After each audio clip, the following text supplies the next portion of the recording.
You know, I remember You're also I was very reading critical reviews and of people Wendy. said, "Oh, it's so scary! Like, oh, you can't listen to this when you're, walking along in a dark night," which I did every time I was listening to it. So I'm like, I completely disagree with those views. But I mean, those aside, I just didn't didn't really appeal to me.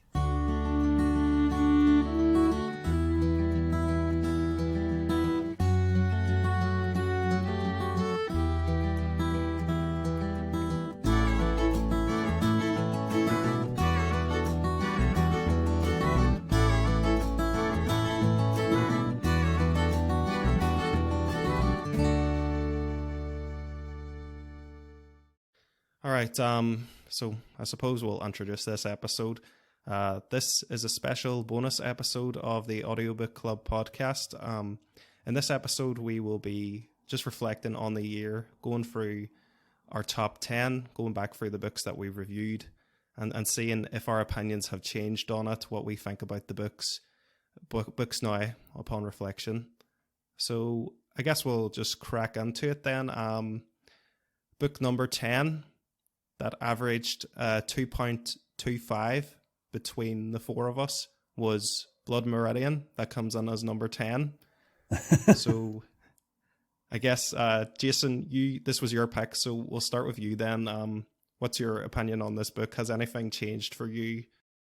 Good introduction for me. First book coming in at number 10 of the year. Well, I think I was probably the most supportive of the book. Maybe that was partially host bias, I don't know. But I still find it just quite a powerful book. I don't think my opinions necessarily changed in the audiobook. I never got round to reading the actual hard copy, but I think I still plan on it in the future, because I think in written form it definitely will be a better experience. Yeah, so Jason, you give it a 3. Would that still be kind of 3.5? No, that's mine. Sorry, you give it a 3.5. Would that still be where you would put it then? Yeah, I think in terms of the audiobook, I would still keep it at a 3.5 out of 5 for me. I don't think things have changed since reading or listening to any of the other books. I think I was still, in terms of just sheer enjoyment, and I suppose it's how we sort of measure things, because completely different book to Harry Potter 2, which I also scored as a 3.5. But two vastly different pieces of work. One is a work of literary genius, and one is Blood Meridian. No, JK. I think I still stand with my 3.5 star rating. I think, whereas I think it's a very powerful book, I think my actual enjoyment factor what brought it down. Whereas I could argue that it was probably the whimsy of a similarly scored book that maybe brought that up. Yeah. The next highest score on that book was me with 3 stars. Guess I'll go next then with mine. Pretty much the same as you, Jason. I did find it very powerful. I did find it very interesting. I really liked talking about the book. It was a really good episode to record for us. I don't envy you in hosting that episode, because I didn't. It was a very dense and, as you say, a very literary book, probably the most literary book that we've done. I think I would still say with about a 3 stars. I did find the character of the judge very, very interesting, and I found that there was a lot of cool moments in the book, but it was hard to enjoy. It was so weighty with despair and horrible things happening, and sometimes Cormac McCarthy's style was just extremely difficult to follow. Next highest score on that book was Stephen. Rated that book a 1.5. How do you feel about that now, Stephen? Yeah, I think my score still stands. That's, yeah. as for how much I enjoyed the book, I think 1.5 is bang on. Now, I remember saying in that episode that I enjoyed the book more after the fact, because I was discovering things that we were talking about, is it like the religious like symbolisms, like speaking in tongues, the judge speaking in tongues and stuff like this, and that made me appreciate it more. But as I keep saying every episode, I rate on enjoyment factor, and I think 1.5 is all I can give that. Yeah. So yeah, because that is our rating system. It has our enjoyment factor basically. Yeah. Now I think I would enjoy it. I think I said this at the time as well, but I think I would enjoy it as like reading it as opposed to listening to it, because as I keep talking about it seems like every other episode, the narrator really has an effect for me. Yeah. When I'm listening to a book, if there's a bad narrator or if it's done in a particular style. Yeah, I don't know if you think this is like a fair comment, Stephen, but I'd say you're probably the most picky when it comes to the narrator. Yeah, I think that is 100%. Yeah, I would absolutely take that. It absolutely kills it for me if there's a bad narrator or if it's done in that monotone style, or something like that. Yeah, I like to get immersed, and if I can't get immersed because of the narrator, then there's no enjoyment for me. So now, if I could have got immersed in this book and could feel like I was there doing all the scalpings, then yeah, higher stars. But no, afraid 1.5 is my max for this thing. And Jonathan, you came in the lowest with this book. You rated this a 1 star, which was the lowest that we do rate. Do you still feel the same way? Yeah, I do. I remember this book was quite hard to follow, and I just found it very repetitive, and didn't really enjoy anything about it. So yeah, I would like to stand by my rating. Yeah, I think I remember the episode, Jonathan. You did not say a lot. You didn't have a lot to say on this book. So I said that I enjoyed talking about it, but you didn't even get that out of it. It was a completely unenjoyable experience all around. I will say that I did enjoy doing the episode for that one. If that wasn't clear in my thing that I just said, I really enjoyed that episode, like talking about it. Yeah, it was a very fun book to talk about, I found. Yeah. I think it was just the downfall of maybe the audiobook for some of us, of how much is going on, but we had so much to dissect then when we talked about it. Yeah, and I have seen people who really love this book say that they didn't like it that much on the first read, so it does seem to be one that people get more fond of the more they return to it. Okay, so that's our book number 10, Blood Meridian. Author Cormac McCarthy, and the narrator on that was Richard Poe. So I guess we'll go on to our book number 9. Book number 9 was the book that we've just reviewed recently there. It was Journey to the Center of the Earth. That averaged on a 2.5. Actually, all of us rated it a 2.5. Yeah. So I guess who suggested that again? That was Steve. That was your book, wasn't it, Stephen? How do you feel about that? I mean, it's hard to talk about how you feel differently about that book since we only just reviewed it. We've just done it, yeah. Yeah, I mean, I think it's even if it was the first book we did this year, I think I would still stand by the score. Parts of it were really good, and parts of it were really boring and hard to follow, and too much talk about geology. But I mean, performance was good, so I was in the zone for this one, and I think, yeah, in terms of enjoyment factor, I think 2.5 is 100% for me. Yeah, kind of middle of the road. As I said, I enjoyed parts, some parts I didn't. I could listen to it again, but I probably didn't. Yeah, I'm pretty much the same. I enjoyed Tim Curry's performance. I just there was so much jargon and geology and hard science fiction, and it was kind of off-putting to me. But I liked the central story, and I like some of what went on, which is why I went middle of the road was 2.5. I think I will kind of stand by that as time goes on, but I would definitely be interested in checking out more of Jules Verne's books. I feel like, just more of Jules Verne's work. I think Round the World in 80 Days might be a shout. I feel like that one's not going to be as much hard science, but then yeah, I think a lot of his books are also free on Audible, so yeah, worth checking out. I think I got the whatever it was, 10,000 Leagues Below the Sea or whatever it's called, for free recently. Like, that one feels like it's going to be more hard science because of the nature of it, but Potentially, yeah, potentially. or the same. Yeah. But there's a giant squid, I'm pretty sure. Yeah. I guess we'll go on to you next then, Jason. 2.5. You rated this 2.5 overall. Do you think that's a...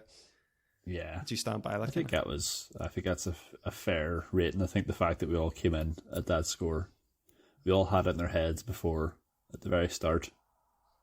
I think it was just it's a very average experience. Yeah. Tim Curry was good. He was giving me a bit of Stephen Fry periods. I think it was just the accent. I know I'm not the Stephen Fry loving person like the rest of you, but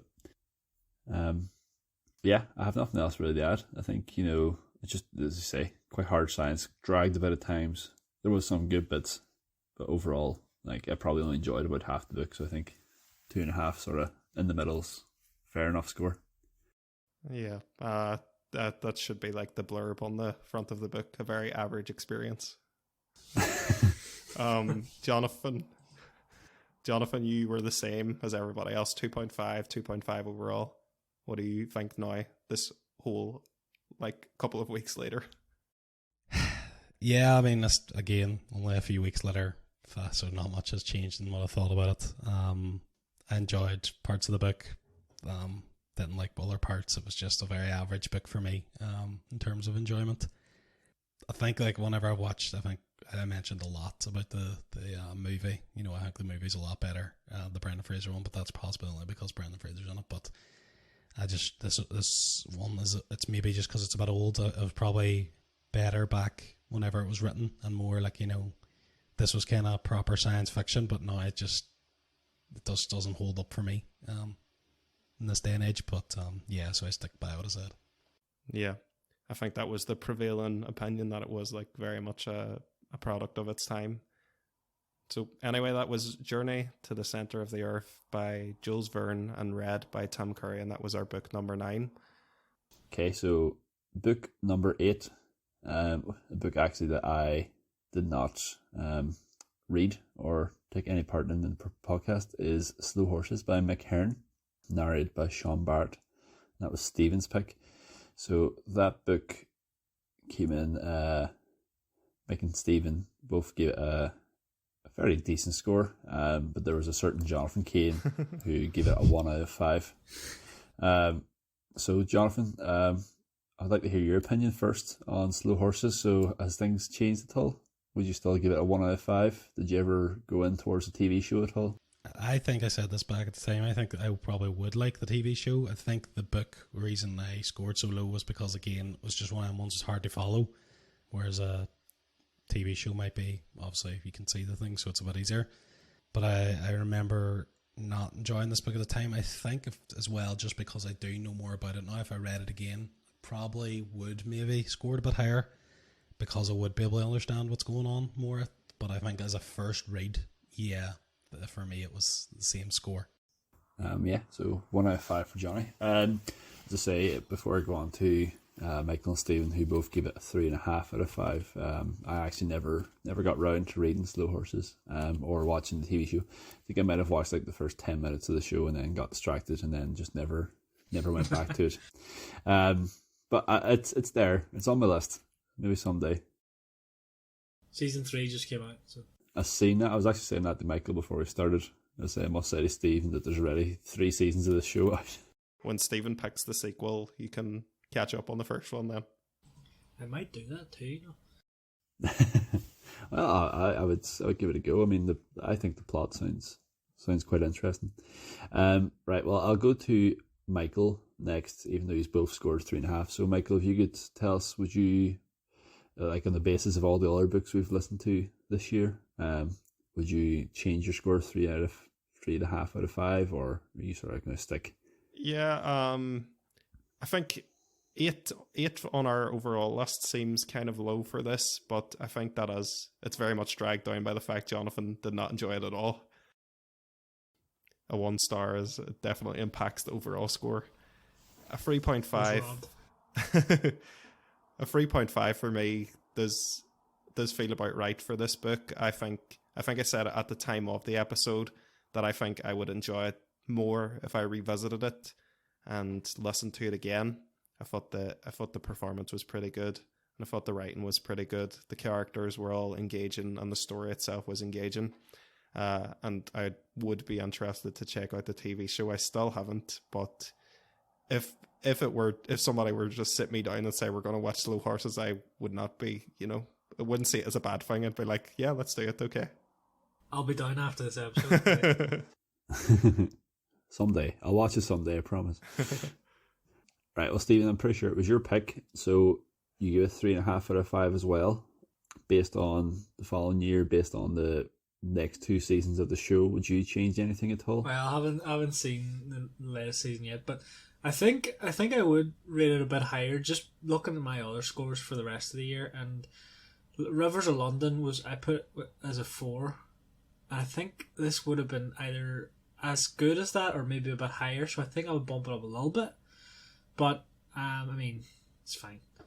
I love the book. I love that sort of genre. I think I said that at the time. I wanted to do more sort of stuff like that, sort of crime thriller types, which I tried to do with Thursday Murder Club, and we'll talk about that. But yeah, I think I really like this one. I think maybe a bit higher or stay the same. It's fine. It's a good one. Watch season 3. Watch the whole thing. I'll get around to it. I will. Promise you. It's fine. I'm very bad at watching TV shows these days. It's got Gary Oldman in it, and he slays as always. So he looks like he smells every time I see a picture of him from the show. Yeah, he's supposed to. Yeah, that's perfect. He's supposed to. Have you never seen a picture of him? I'll put a picture. He's greasy. But yeah, the character, that's bang on for the character. He smells. I thought you were saying Gary Oldman in general, Stephen, not the character. No, the character. The character looks like he that's smells. his job. Look at him, like.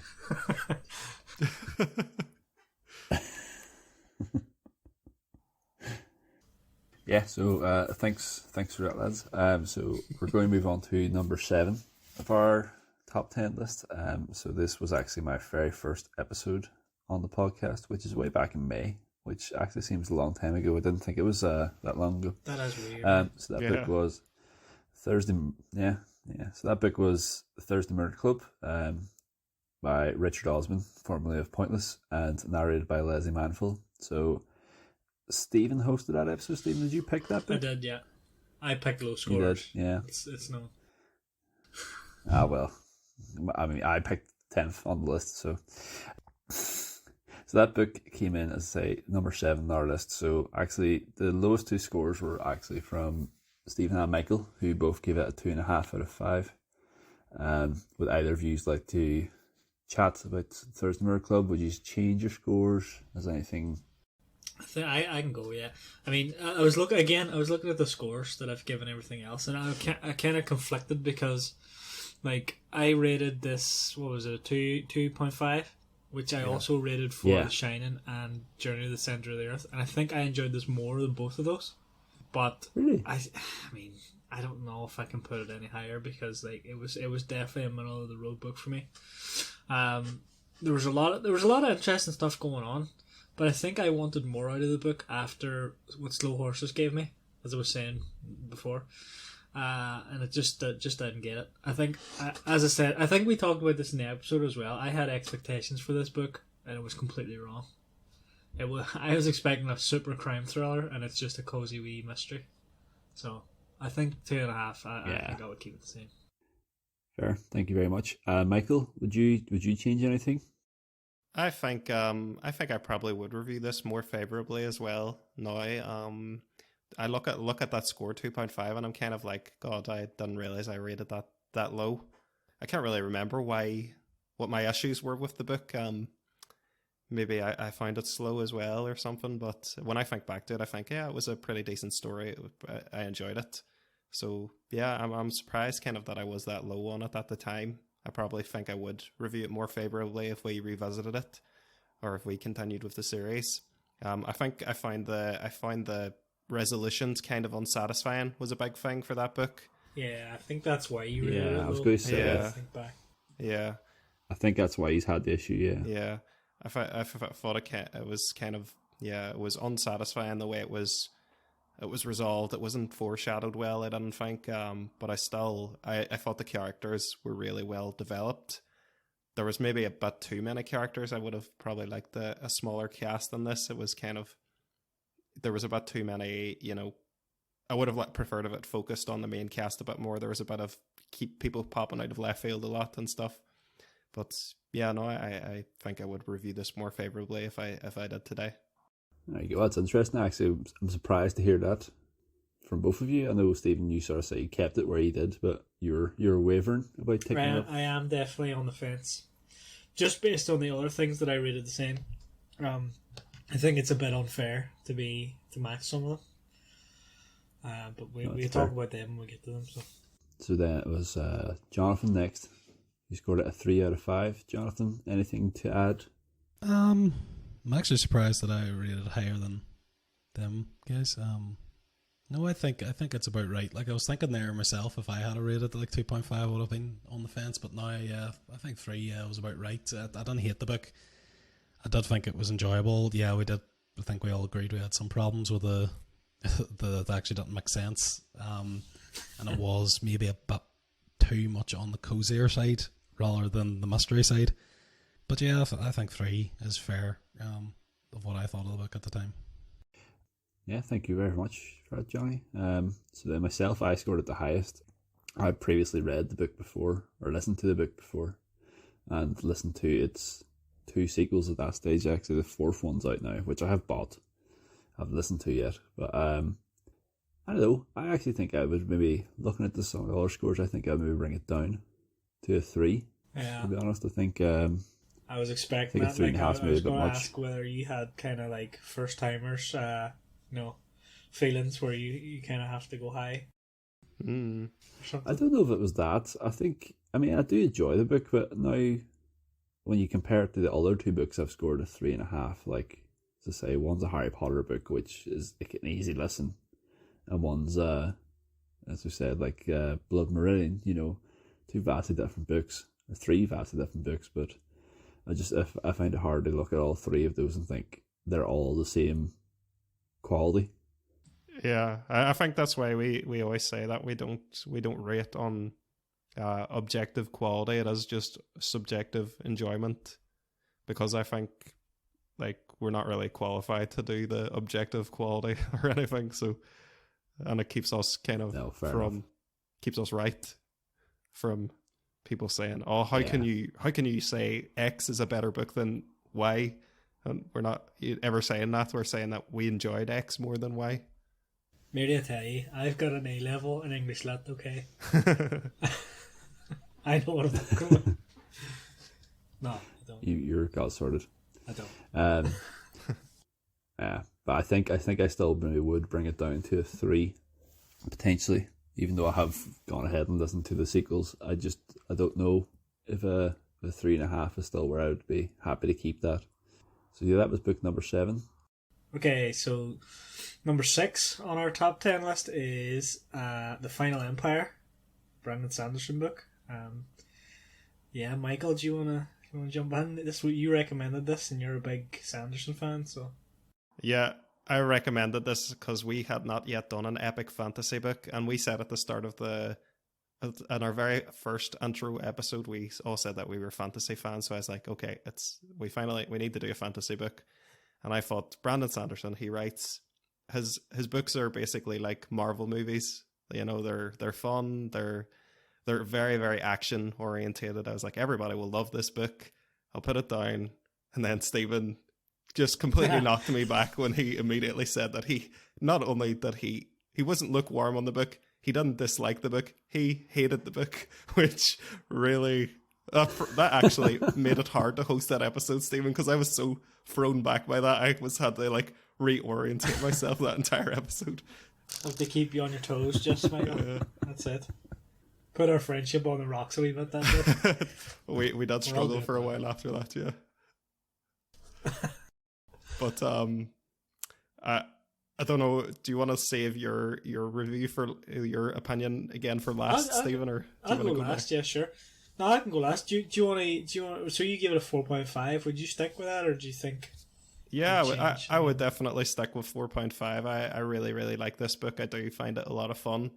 I love the original magic system and the ideas in this book. And I think you said, I think at the time, one of your gripes was the ending was very rushed, but I don't find these endings rushed at all. I find them really well foreshadowed. I think like the pieces are put together so well. They're plotted so well.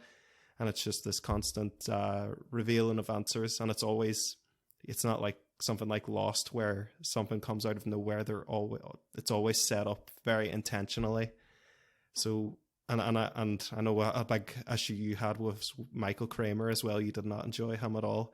I like Michael Kramer. I think he does a pretty good job. He's not Stephen Fry or anything. He's not an incredible actor, but I think he just reads it in a engaging way, but he doesn't act it in a great way, but he is an engaging voice actor in my opinion. But I know that you strongly disagree with that.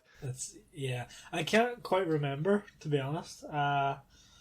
But yeah, I think you're right. I can't remember his voice. So it obviously didn't stick with me, but yeah. I'll talk about that when it's my turn. So you're gonna stick? Yeah. 4.5. Alright, Johnny, you also give it a 4.5. What do you think? Nearly a year on? When was that? February? February, did that, so. Yeah, I mean, I remember really enjoying this book. Epic fantasy books probably my top genre. And yeah, I've never read any of Brandon Sanderson, and I think Michael was right to start with this one. It was a good kind of entry level. Kind of introduces maybe not complex. I know they're more complex than normal magic systems, which I like. It's a bit more to think about, and I thought the characters in this were great. And had the classic, hero, and the person then that comes in that's young and doesn't know anything but is really powerful behind the covers and needs to be like has the mentor figure to train them up and stuff. I just think it was a very powerful story. And yeah, it was probably, I'm not sure, what number did you say this was overall? 6. Number 6. Mm-hmm. Yeah, it was probably one of my favorites of this top 10. Cool. Okay. Happy days. Jason, you obviously didn't review this book, but did you say you listened to this, or is this one of the ones that you hadn't listened to? No. Haven't listened No, to? I never got round to listening to this. Never got round to listening to this book. The runtime sort of put me off in between trying to sort of keep up with like my own reading. Yeah, because this is the longest book we did, isn't it? This was like 26. Was this 26 hours or something like that? Can't remember exactly, but it was over 20 anyway.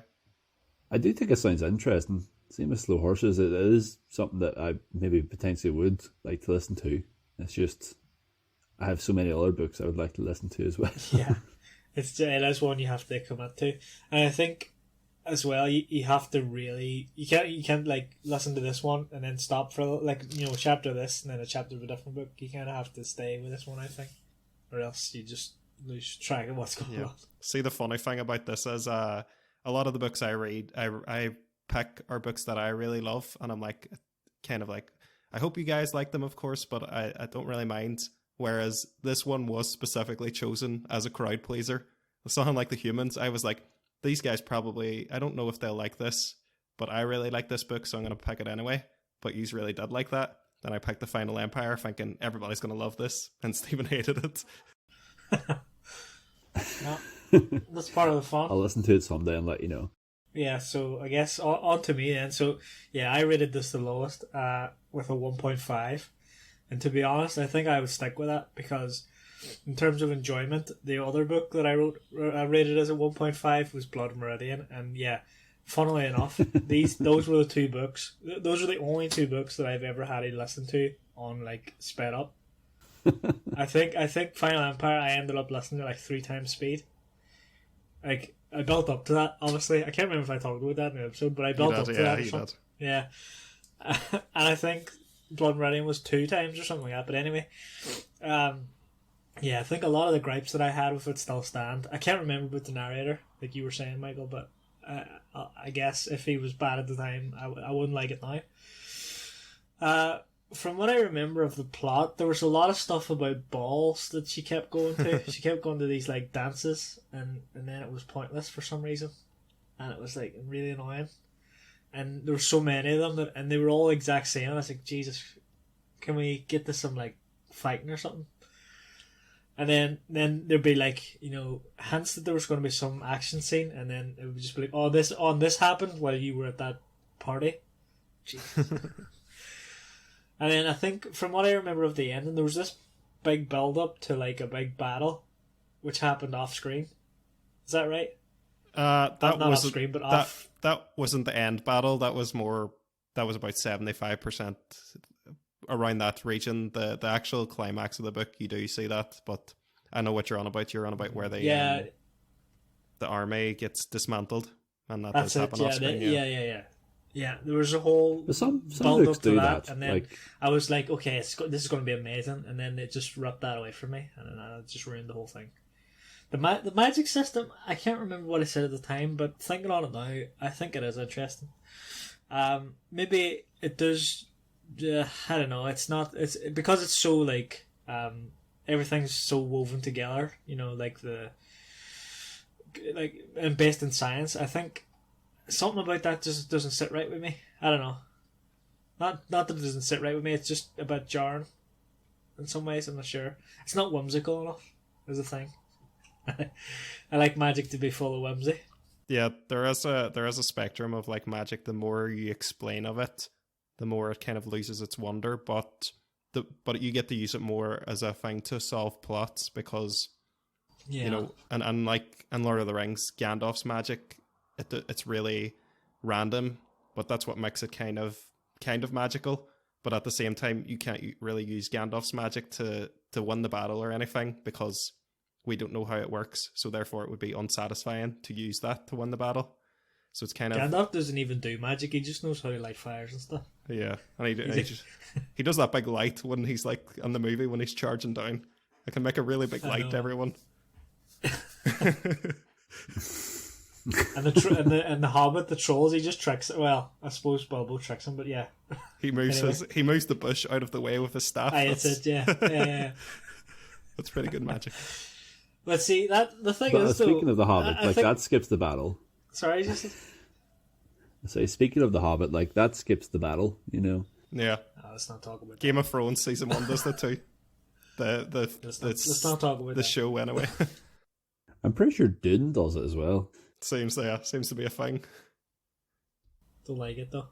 Anyway, so the thing is though, with the super in-depth system though, I think I talked before. I kind of like when things are like that. I think it was Norse mythology. I was talking about that a lot, where I like it to have a clear. Everything kind of weaves together. Yeah. Yeah, I don't know. It's 1.5. Fuck the Final Empire. I'm not reading it again. Sorry, Michael. No worries, Stephen. Yeah, okay, so top number 5 then is Rivers of London by Ben Aronovich. I'll go first in this one. I really like this book. I think it still stands up to a 4 from what I remember. Wizard Cops and Horny Ben. I really liked it. There were some parts that were a bit awkward, like all of the Horny Ben bits. But apart from that, I think it was really good. Yeah. Johnny, do you want to go? You rated it a 3. Yeah, I mean, I remember thinking this book was. I think I was a bit confused. Like, but remember, there's like the different subplots. The concept is good. I don't know. The book itself just didn't strike a chord with me. Like I thought like if you had told me, I know we had our guess. I remember whenever you made the guess and said it was going to be Wizard Cops, and I said if that's what it is, it's ridiculous. I kind of like that it was ridiculous, but I don't know. It just didn't entertain me the way I thought it would have. So yeah, I think 3 again is still what I feel about it. I think that the concept was good, but the book itself just just wasn't quite there for me. Yeah, that's fair enough. See, though, I find that interesting though, because you like the Thursday Murder Club, which you also rated a 3. Yeah, I mean, I guess because this Wizard Cop thing is more of a topic that I feel like I said I should like, whereas Cozy Mystery on the Thursday Murder Club is something that maybe isn't really the thing that I normally listen to. So it was more like, it's kind of like if you went on the murder mystery kind of category, a 3 in that category is actually higher than a 3 in the fantasy one, because I'm more critical. Do you know what I mean? Yeah, I get you. Yeah, it makes sense. Yeah, fair enough. Michael, sorry, I cut you off there. I think you were dying to say something. Oh no, I was just gonna say, make sure to go to Jason for this book too, because he did did listen to this. So I rated this a 4.5 because it was a book that I already knew that I liked before I picked it. I really love Kobna Holdbrook-Smith's performance in this book. I think it's one of the best voice acting jobs of all the books we've done. It's up there with Stephen Fry and Mark Meadows in my estimations. I think the voice for Henry Pike is all brilliant, and I really do, like we were talking about, this sense of wonder kind of that maybe was absent for you, Stephen, for the Final Empire. I do feel like a sense of wonder for this book, especially at the beginning. I love the beginning of this book where he talks to the ghost and everything, and I think I just love how this book goes so bananas. I love when stories do that. They just go absolutely off the rails, but it still makes a cohesive story. I think it's a very difficult thing to pull off, to have it go just so sideways, but still satisfying and still where it feels well put together. So that's why I really like this book, and I think this series actually gets stronger as it goes. Yeah, this is definitely one. This book was one of the ones I wanted to read the sequels. I just haven't got around to it. I keep seeing them every time I go on the Waterstones, and I'm like, should I buy one or not? But yeah. So you would stay the same then? On what did you rate that? 4.5. Yeah. Yeah. Cool. Right. So Jason, you weren't on the podcast at the time, but you have read the book. So what did you think of it? Maybe we can add your amended score in here as well.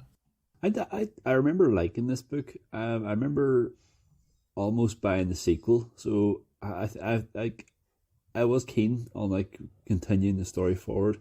I had gripes with Horny Ben, like bit of a perv. Like he is a bit of a perv. Yeah.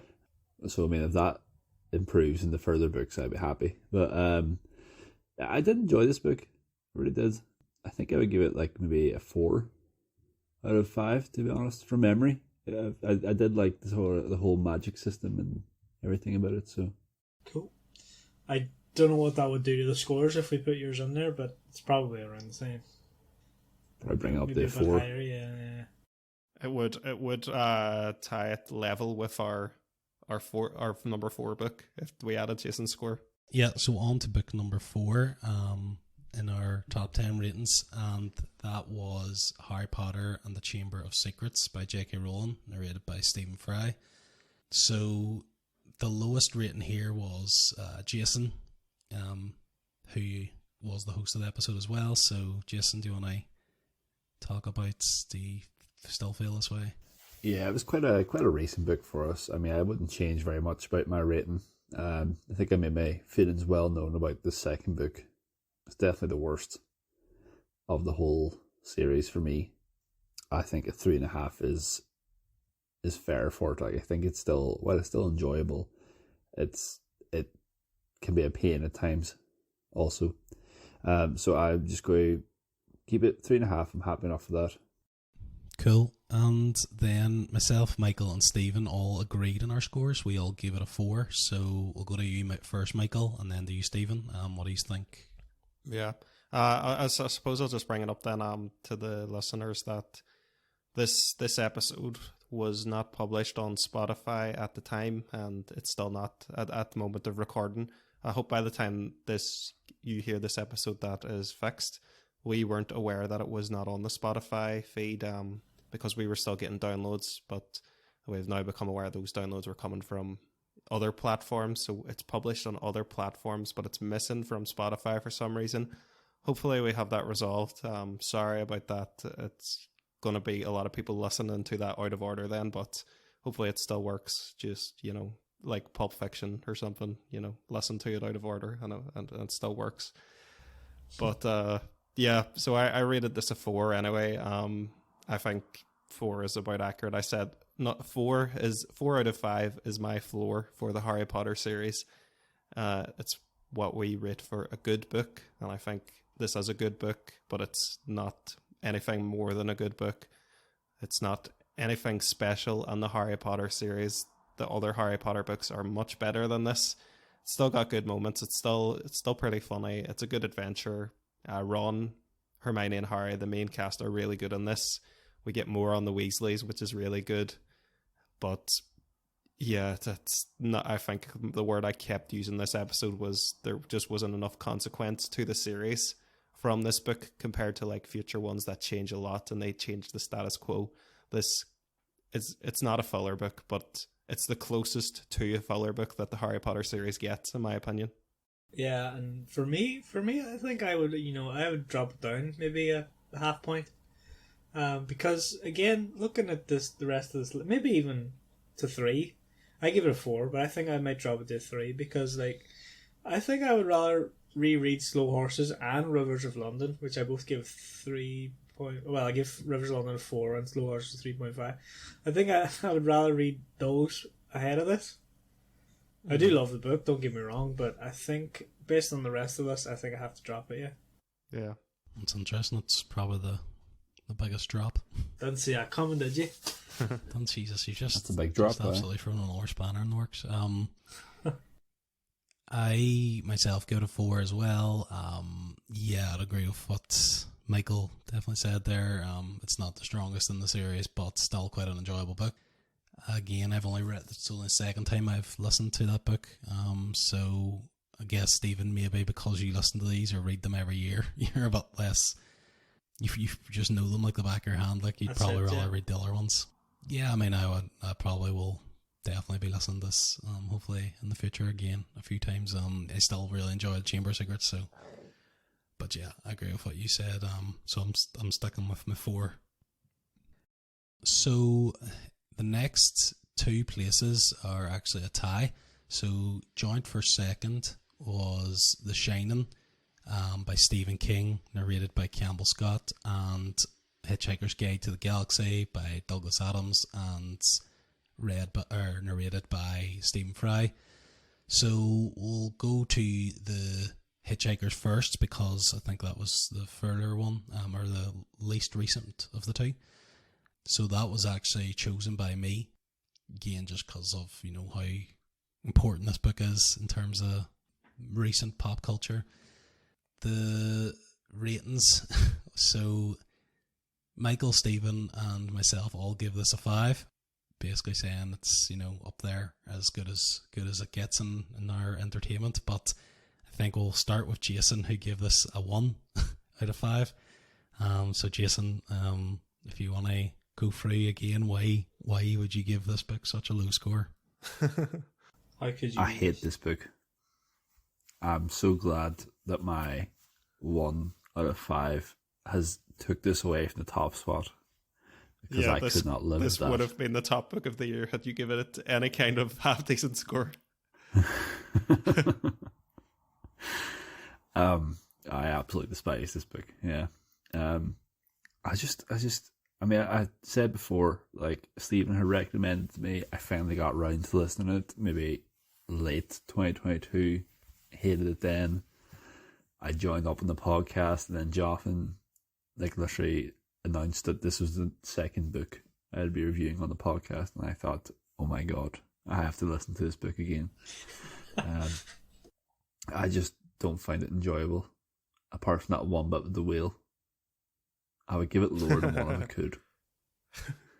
That's all I have to say. I wouldn't change it. Fair enough. I think, if people can go back and listen to that episode again, they go through how much he hated that book. But yeah. So the rest, the other 3 of us all give it a 5. Starting with myself, I I don't know about. Yeah, I mean, I think Stephen Fry for me. See, if this wasn't narrated by Stephen Fry, I don't think I would have given it a 5. I think it would have been a 4.5. I think he definitely makes it a lot more enjoyable. Not that I don't absolutely love the book anyway, but just thinking about it now, and for example, I'd rather read a Game of Thrones. I'll maybe not discuss the length of books in terms of this, but in terms of the actual type of book, like the epic fantasies, I really enjoy. So this is more of a short kind of novelty type, silly science fiction book. But yeah, I would still stand by my 5. Just about. I do think Stephen Fry just really makes this book more enjoyable for me. What about Michael and Stephen? Starting with Michael again. Yeah, I would 100% stick with my 5 for this. I think it's just an exceptional book. I think there is no wasted time at all in this book. I think it's so funny. I think the pacing is excellent. I think Stephen Fry does an excellent job with this book. I think it would still be fantastic if somebody else read it, but it's even better with Stephen Fry reading it. I think the interactions, it's so clever, and I was just smiling. I just smiled the whole time I listened to this, and I think it's amazing, to be honest. It's definitely a 5 for me. Yeah, I think I have to ditto that. There's nothing more I can really add to it. I love it. Love the book. I could definitely listen to it again. Yeah, I'll keep it short and sweet just to preserve Jason's sanity a wee bit. Thank you. If we ever do a sequel, I'm not joining. So then the other joint second book, The Shining. So this had more of a range of ratings. So we'll go with the lowest first. So Stephen, you give this a 2.5. Do you want to go through again, short summary of that score? I think 2.5. I mean, I don't know.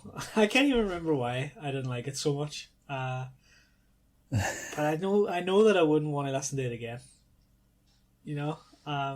Still didn't watch the film, but I can't remember why I didn't like the book.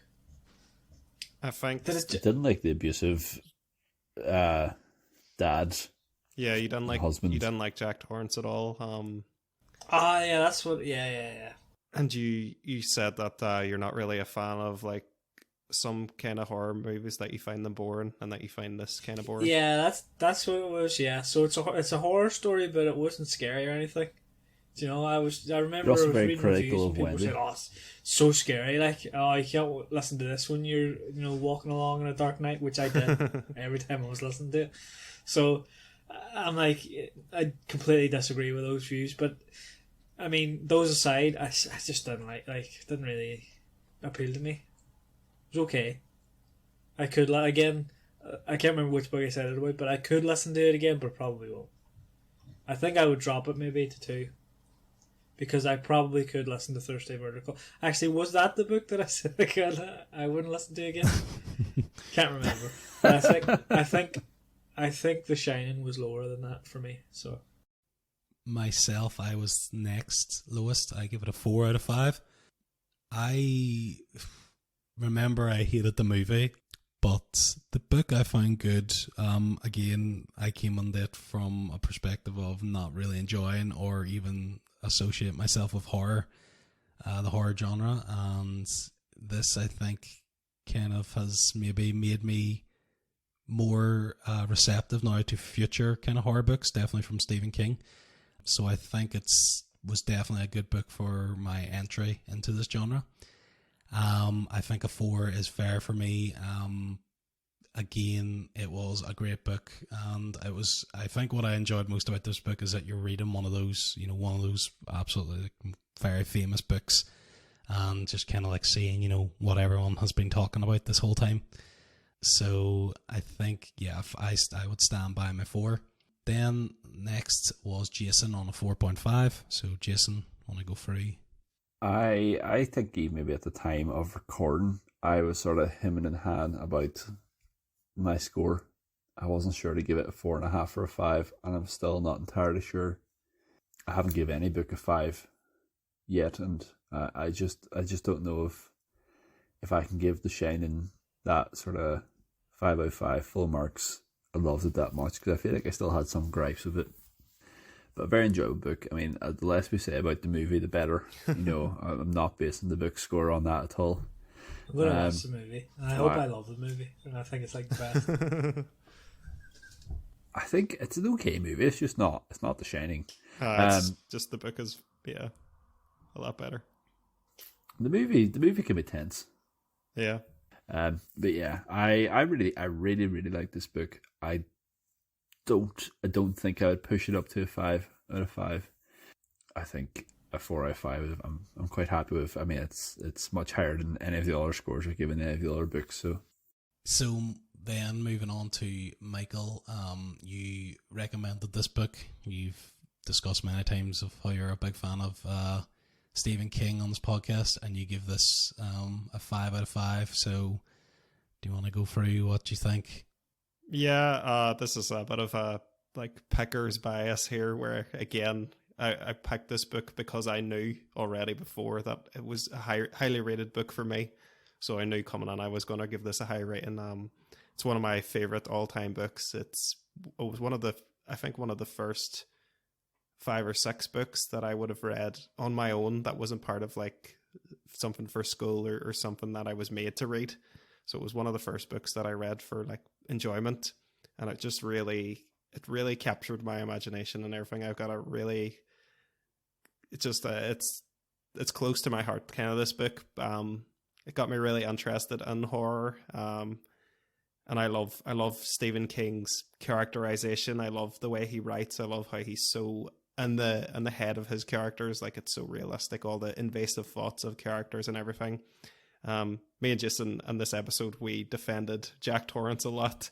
I don't think Jack Torrance is a nice person at all, and I think beating your child is always completely undefensible, but I think at the very least he's an interesting character is what I think about him, and I do feel bad for him and his issues with alcohol and addiction.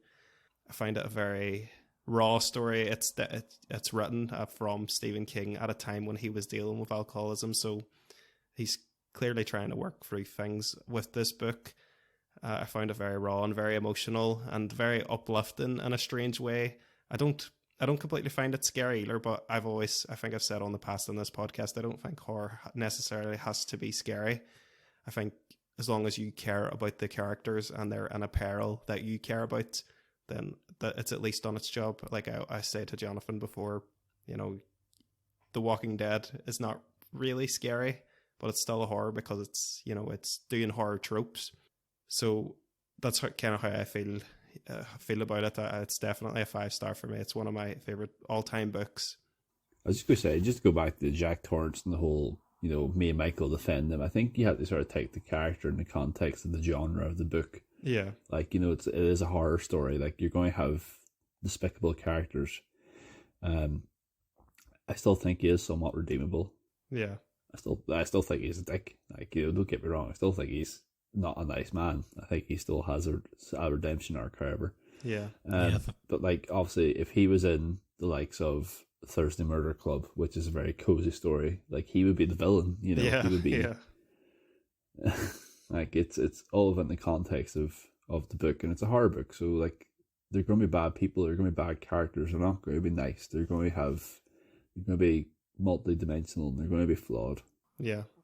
I think Stephen's argument, was about the arc more than obviously having bad characters as the main characters is okay, but I think it was the redemption arc, because it was a bit ambiguous as well, the redemption arc. Obviously left up to our interpretation. So I think his issue was that, did he redeem himself? No. Or should he, wasn't even close to redeeming himself, whatever. And I think we all agreed that, although he might not have completely redeemed himself, at least there was that little kind of glimmer in there that he still had some good part of him hidden in there somewhere. Just before I go on to our top book of the year, I just want to check with you guys if we can possibly separate number 2 and number 3. If we don't, if we fall even on that, that's fine. So I guess I'll go to you first, Stephen, because I know what your answer is going to be: The Shining or Hitchhikers. It's gotta be Hitchhikers, man. Easy. Yeah. There's no Okay. question. Like, even if it wasn't The Shining, like if it was some other horror book, I still think Hitchhikers would win. So it's so highly rated for me; it'd be hard to beat. Yeah. We'll go to Jason next because, again, he will be an obvious one because he obviously hated one of these books. Yeah, I hated one and loved the other. Like, one's my least favorite, one is my most favorite of the year. Yeah, Shining would definitely be my pick over Hitchhikers.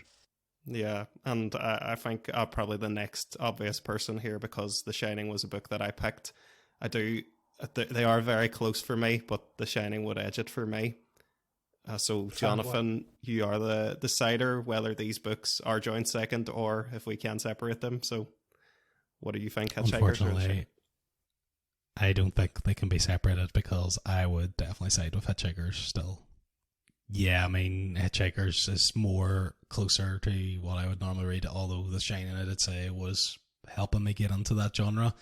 I still think that I'm going to enjoy the genres that I currently like more until I've definitely got more into the horror genre. So, yeah, I think it's going to have to be Hitchhikers for me.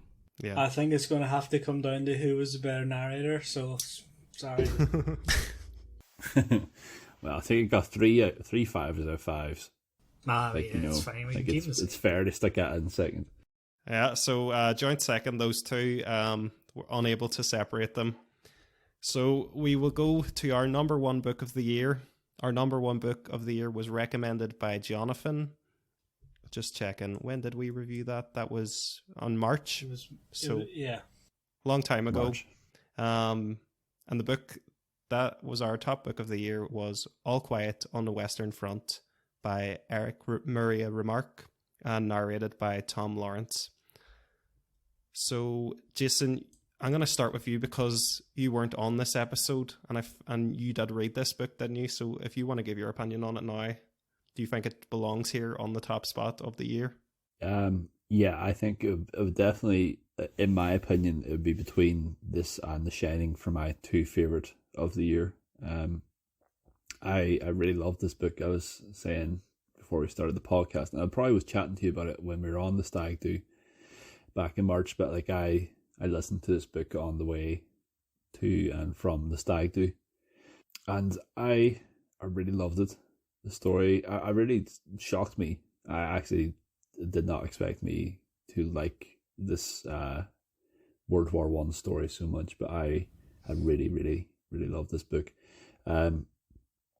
It would potentially would be scraping a 5 for me as well, but I think I'm going to have to give it a 4.5 out of 5. I also went and watched the movie on Netflix afterwards, and again, that was a brilliant film as well. It actually deserved all the plaudits it got. Yeah, really good story, really good book. Loved it. Yeah, and Jason giving it a 4.5 doesn't change the average. Yeah, I was going to say exactly that. Jason gave it a 4.5, but the average score was 4.5, so that bring it up a bit. yeah, I think so that leaves it unaffected. Stephen, you were the lowest on this book. You give it a 3.5, which isn't at all a bad score. So you by no means did not dislike this. You didn't dislike this book, I mean to say. But you were the least. You know, you weren't completely enamored with it the way we were. What do you think about it now?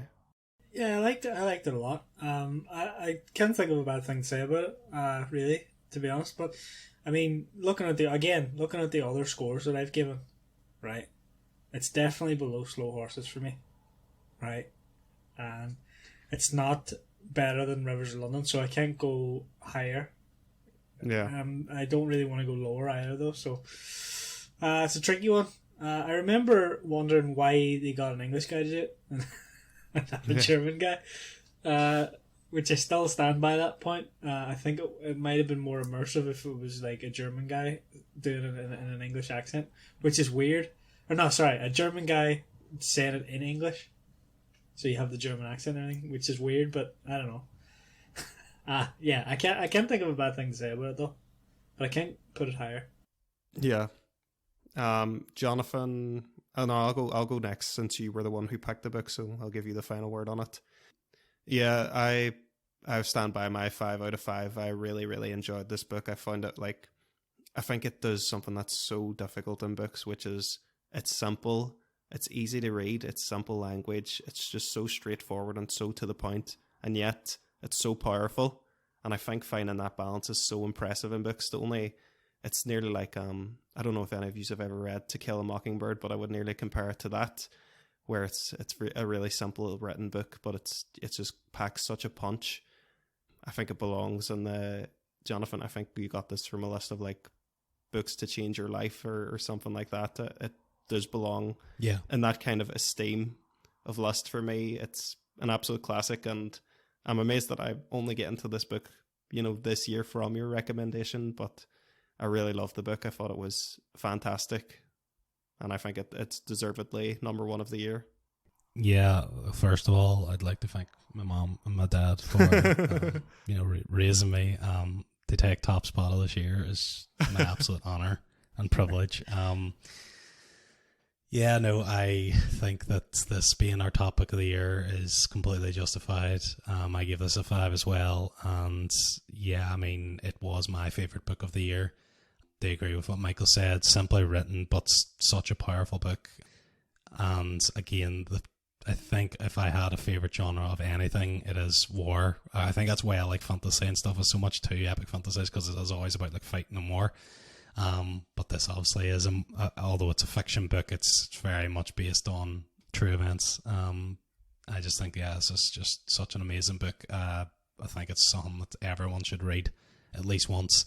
I've actually just seen there that the follow-up book to this, I actually can't remember the name now. It's like some Returning Home or something like that. But the follow-up book basically. Why loud on the eastern back? Fair enough. So I think I'll be definitely reading up the follow-up book of this, and I'll probably come back to this book again in the future. But it's just a brilliant book. Yeah, so that's us. That's our books. So this took the top spot this year.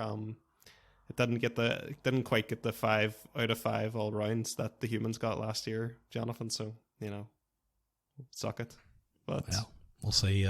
Jason probably would have given that 4. A 1 star. The average No, I think Jason said he liked that book. I did really like Humans. I think I did say I maybe would have given it a 5, if not a 4.5. Again, it's been that long since I've listened to it, but it was really good. It's funny, because it's such a weird plot, but it was so good.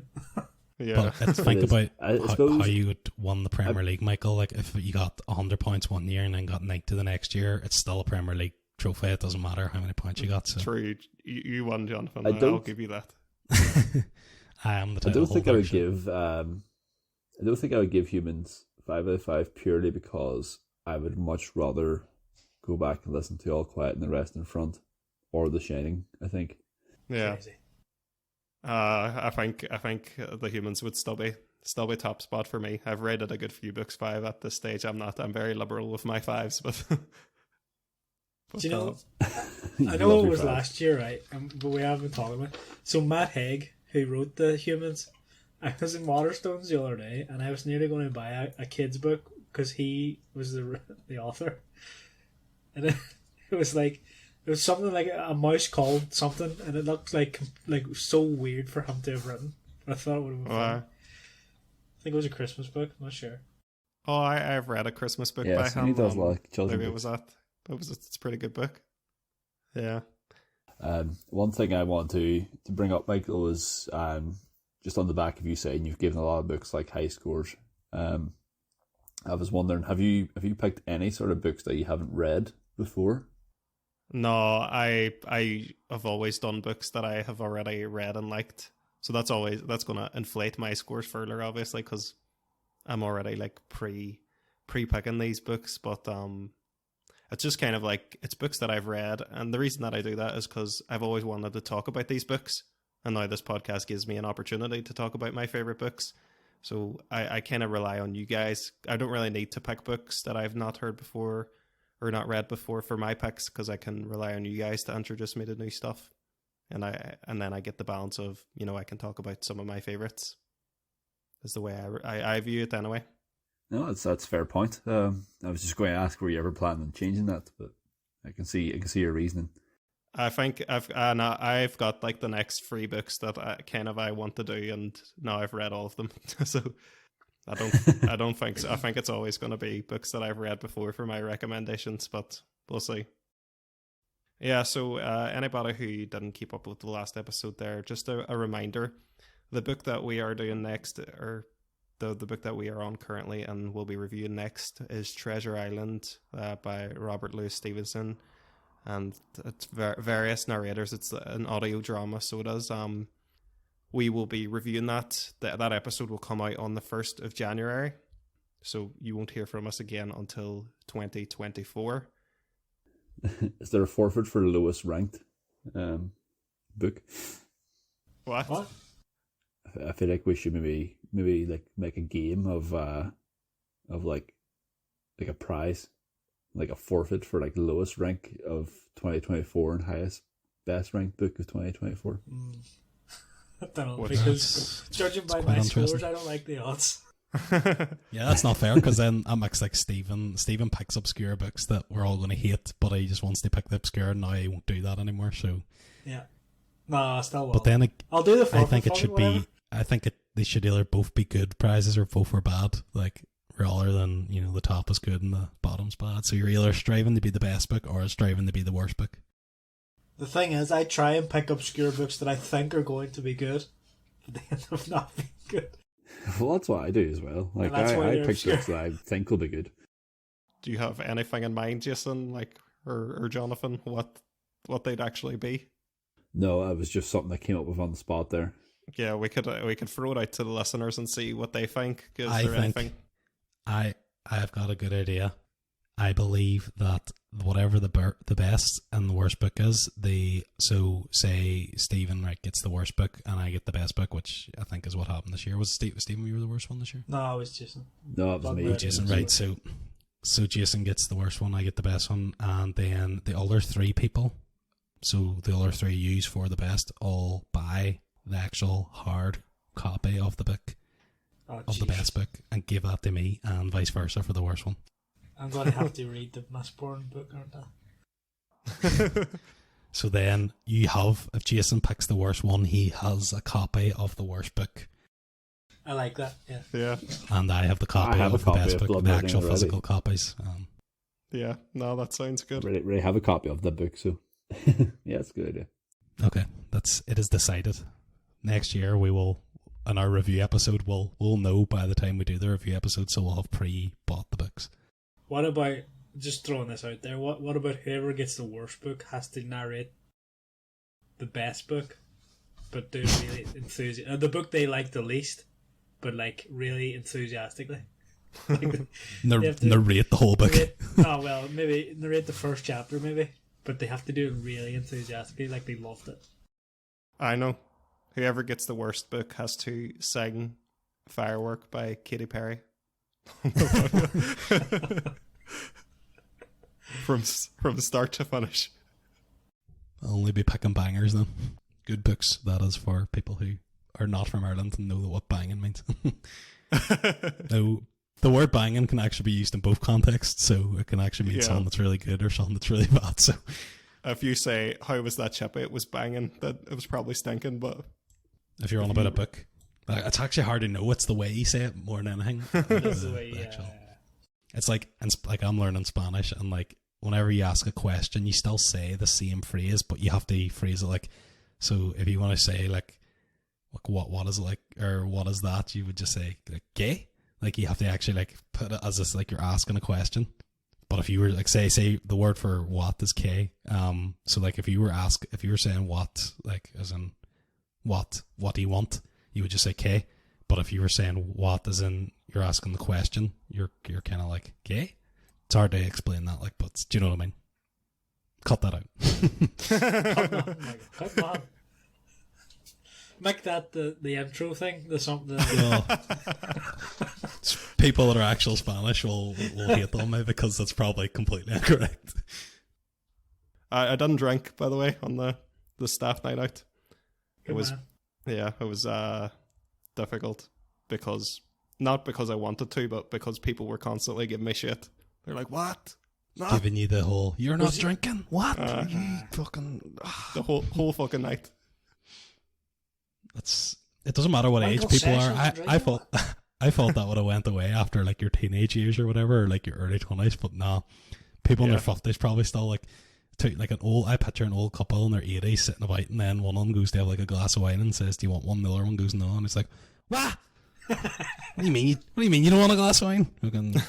Been married 70 years and I find this out now." I want a divorce. I was drinking a Guinness Zero near the end of the night, and they're like, "You still on the zero?" Looking at my glass, and I was like, "Yeah, but I had added double vodka to it." And then like they were so gullible because they were drunk. They were like, "What, really?" And then they were like snuffing my drink to see if I was telling the truth, and I was like, "Obviously, I wouldn't do that. Why would you buy a Guinness Zero just to add vodka to?" Yeah. Delicious. I don't know. Hardcore, Mike. That's why. Maybe it's a I thing. said it's Guinness here, but you have a wee shot of normal Guinness in it. You chug a baby Guinness on there. Just... Good man, Michael. I enjoyed myself apart from being badgered all night. Also, I started the cold showers, Jonathan. Oh really? They're Yeah. really cold, aren't they? Yeah, they're cold. Pretty The cold. thing about that water is it's cold. It's not a great time of year to be doing it, but you know what? It's some crack. I was doing it every day, but I think that that's not necessary because you want it to still like shock your body. So if you did it every day, you would probably acclimatize too quickly. So I'm doing it every couple of days. I listened to that guy's book, the Wim Hof guy, isn't it? He's the Iceman fella who popularized it. He Sure. What's it called again? The Wim Hof method, I think the book was. He talks about it a lot. Yeah, I He's think like, that sounds about the right. first time I ever heard of him was like this YouTube video, and it's like real superheroes, and it's him obviously shirtless and like it looks like somewhere in Antarctica the way it looks, but it could be anywhere. And it's like, and then he's basically in the book saying he's not this genetic anomaly. It's this breathing method that he uses, and he acclimatized himself to the cold, and he talks about how we have the ability to do that. And it's kind of admirable that he would admit that and just say, "This is how you do it," because if people thought I was a superhero, I'd be just like, "Yeah, I am," you know? I would just lean into Yeah. it. Yeah, I'm a I superhero. am Iron Man. Praise me. But yeah, that's one of the books I was reading, and I accidentally put us onto the chatting about other shite things, so maybe we should wrap up now. I sometimes wonder, should we have a chat and shite podcast as well, where we just talk for like an hour? That would help me a lot, I think. Is that We not just- where already have? Basically, what we do is we just cut the second half of this podcast off. So, yeah. So, Happy New Year, everybody, and whatever else you Happy celebrate. Western New Year. Happy Western New Year. Sorry, our no China listeners. We've never had a listener from China. Not yet. Not yet. We live in A billion and a half people, no one's listened to it. Nope. We haven't had any North Korea listeners either, so if you're out there, you know. What's that about? Like crazy. Seriously, like, North Korea just doesn't like the Audiobook Club for some reason. I don't understand. we've probably why. had like a listener in Antarctica or something, and there's none from China or North Korea. We had our first Greenland listener like 2 months ago, and anybody who's ever played the game Plague Inc. knows that that's very significant. That is how you take over the world. Once you get Greenland, you are golden. Have to get Madagascar next, don't we? Yeah. I think we might have Madagascar. Oh, no, we don't. We don't have any in Madagascar. We're coming for you, Madagascar. Madagascar You're next. 2024. We're doing a trip there. If you know any lemurs, get them on it. Someone just travel to Madagascar and just fucking download it there, please. Right. Laters. Time to stop talking shit. That's for the old Thank you.